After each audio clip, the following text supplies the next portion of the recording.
présidentielle en Guinée Kia. On démarre par cela. Le candidat Abdoulaye Kourouma qui reconnaît sa défaite et félicite Mamadi Doumbouya. C'est exactement ça, Sokhna Dieynaba, alors que la proclamation des résultats partiels et provisoires de l'élection présidentielle du 28 décembre 2025 n'est pas encore achevée. Le candidat du Rassemblement pour la Renaissance et le Développement RRD, Abdoulaye Kourouma, a reconnu sa défaite ce mardi dans une déclaration accordée à nos confrères de Seneweb Guinée.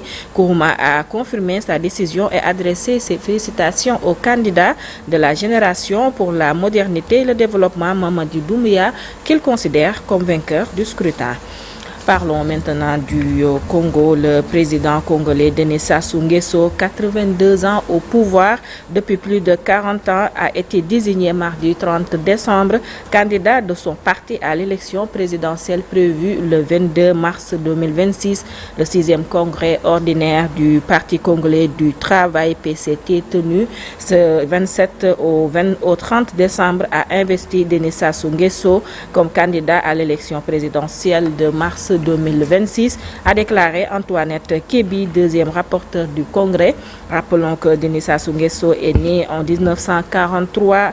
Il a cumulé plus de 40 ans à la tête du Congo, un pays d'Afrique centrale riche en pétrole. Il a dirigé le pays sous le régime du parti unique de 1979 à 1992 avant d'être battu lors des premières élections pluralistes par Pascal Lissouba, revenu au pouvoir en 1997 à la faveur d'une guerre civile. Il a été élu en 2002, puis réélu en 2009. En 2015, il a fait modifier la constitution pour lever la limitation à 2 mandats présidentiels. Parlons cette fois-ci, Sokhna Dieynaba, du Yémen qui a décrété mardi 30 décembre, l'état d'urgence sur l'ensemble de son territoire après des frappes aériennes menées par la coalition dirigée par l'Arabie Saoudite. Riyad accuse son allié et voisin, les Émirats arabes unis, d'agir de manière extrêmement dangereuse en soutenant les séparatistes du sud du pays, car ces derniers s'étaient alliés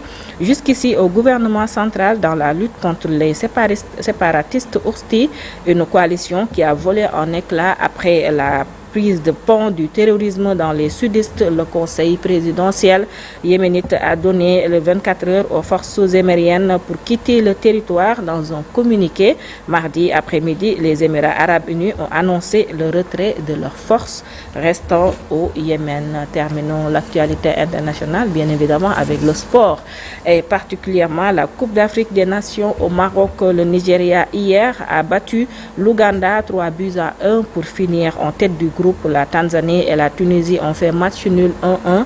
Le Sénégal a largement dominé le Bénin 3-0 et la République démocratique du Congo s'est imposée elle aussi 3-0 face au Botswana, ce qui permet à toutes ces équipes de valider leur qualification pour les 8e de finale aujourd'hui 31 décembre. Bien évidemment, il y aura 4 rencontres de la dernière journée de la phase de groupe qui seront au programme.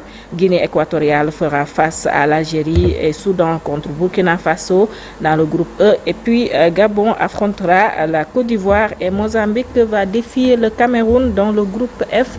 Sokhna Dieynaba, c'était tout pour l'actualité internationale de ce jour.